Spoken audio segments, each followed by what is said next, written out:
Bible Club extraordinary, it's harder than it looks, especially when you try to do it with your own strength. It all started a few weeks ago when I felt that God wanted me to become a campus missionary. So it got me thinking, what can I do to make it successful, awesome, dare I say, extraordinary? I asked some other successful club leaders for some advice.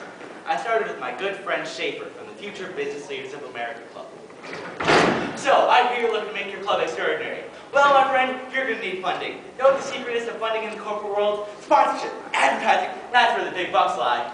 Get a big name corporation and lend their name to your club, and bam, you'll be rolling in the dough. Now that I think about it, I think I can arrange something. Really? Thanks. So I tried Schaefer's idea of corporate advertising, and he arranged a deal with us at the local McDonald's. We got red and yellow Bibles with an extra book, The Gospel According to Ronald McDonald. And we got all the cheeseburgers we can eat. Although we got more people, I wasn't sure if we were drawing people so much for God as for the food. To get people more focused on the God aspect of the club, rather than the cheeseburger aspect, I turned to my friend Greg, our local goth.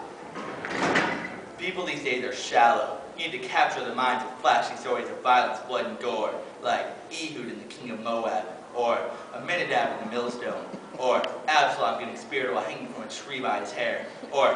I get it. Why don't you come? Then it'll be morbid enough. I'm laughing on the dark, abysmal inside. So, the next day as we headed to McDonald's for another artery-clogging Bible club, the unexpected happened. PETA and other vegan organizations were protesting at our very McDonald's, forcing us to find another venue. Nothing I was doing seemed to be working, so I turned to the only person I can trust, my best friend Pedro, who I happened to catch in between speeches for class president. Amigo, you should have your club at Taco Bell. If you wanted more focus on God, you should have it interpreted in Spanish. But Pedro, there's only like 3 Spanish kids in our whole school. Don't worry about that essay. Follow my advice and you can't lose. Also, remember, if you don't see Jesus or Mary in your tortilla, you're not doing it right.